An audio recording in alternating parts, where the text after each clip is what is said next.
Muy buenos días, estimados hermanos y hermanas. Yo soy el hermano Kevin Carlson. Bienvenido nuevamente a nuestro tiempo de reflexión bíblica.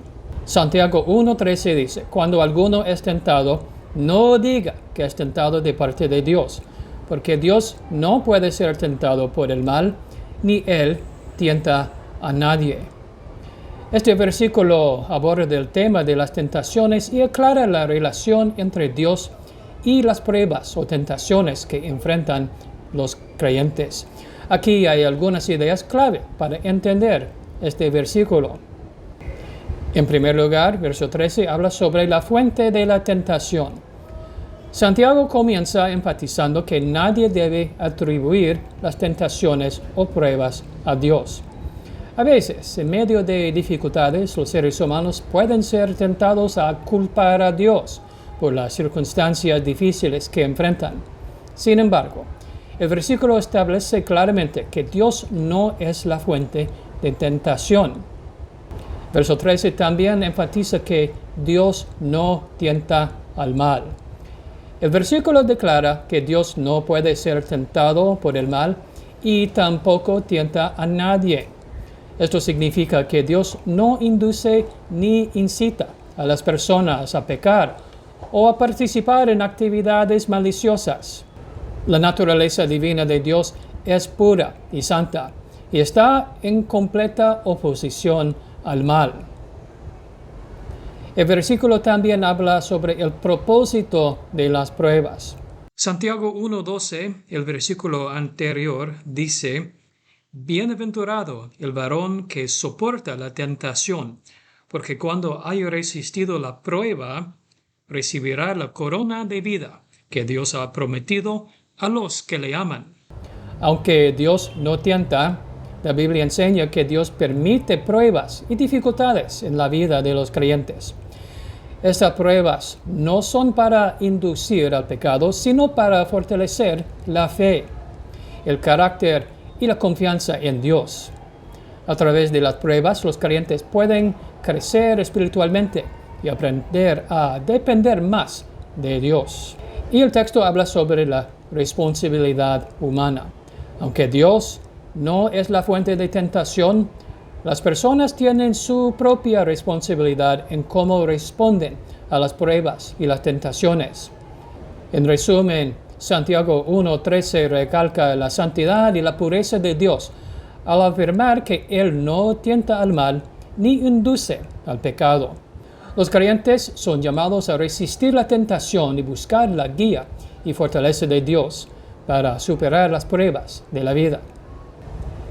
En Santiago 1:14, Santiago está explorando la naturaleza de la tentación y cómo ésta surge en la vida de las personas.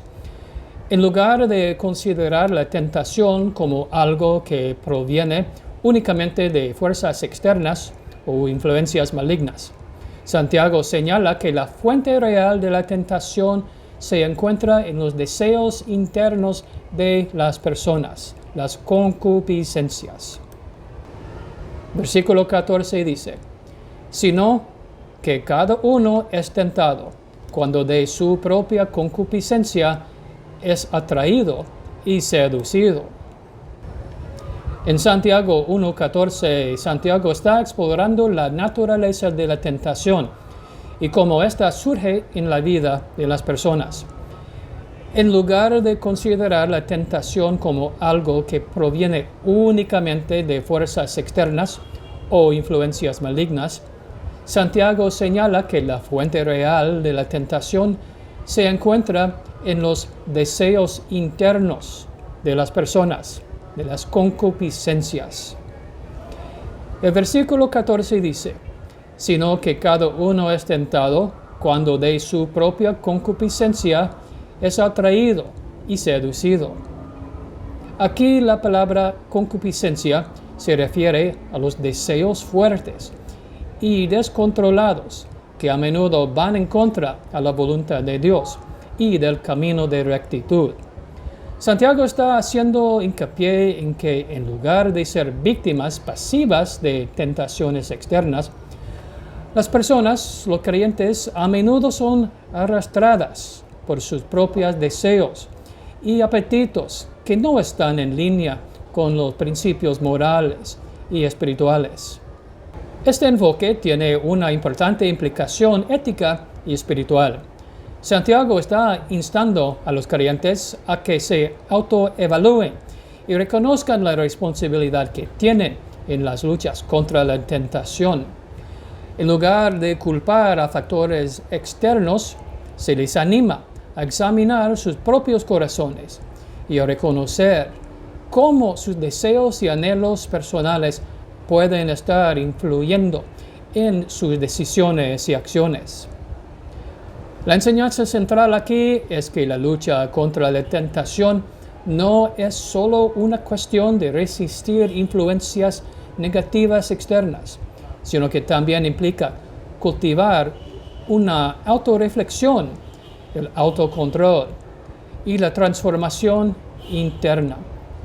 Este concepto está en consonancia con otras enseñanzas bíblicas que enfatizan la importancia de renovar la mente y el corazón para estar más en sintonía con la voluntad de Dios.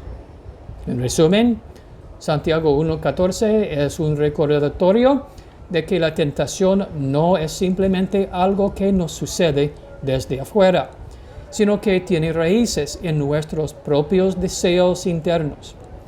Este versículo nos llama a reconocer la importancia de examinar nuestros corazones, controlar nuestros deseos y cultivar una vida que esté en armonía con los principios de Dios.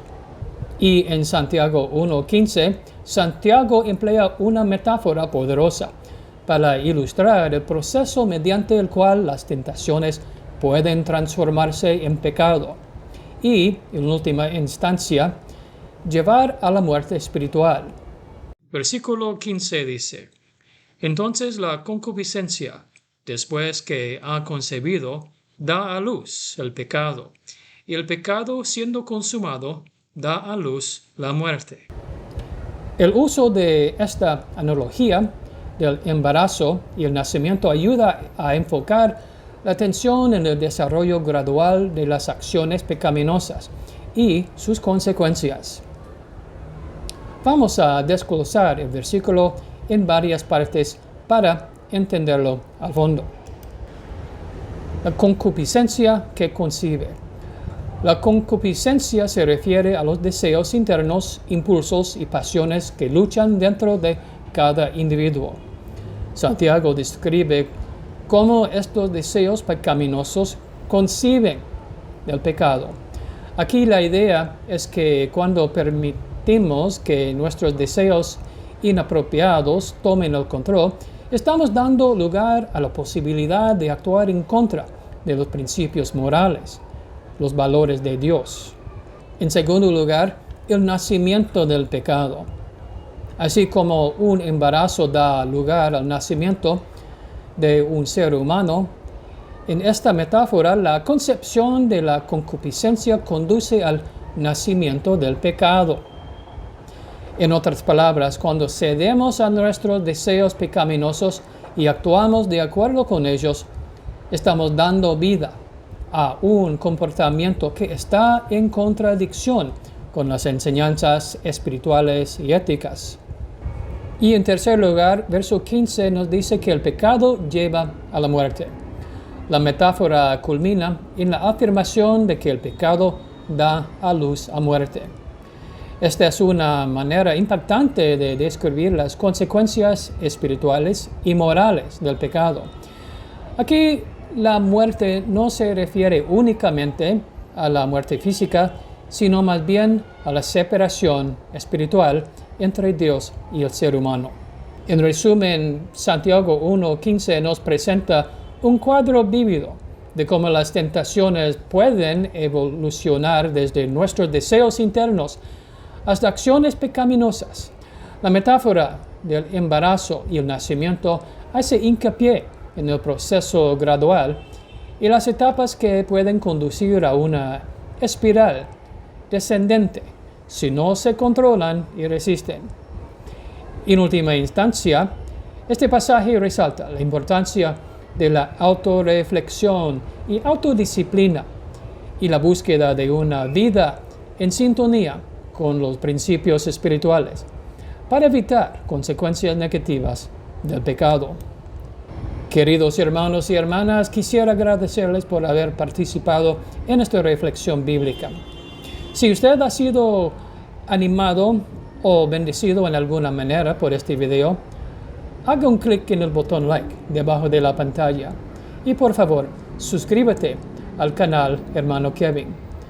Hasta nuestra próxima reunión, que Dios les bendiga abundantemente.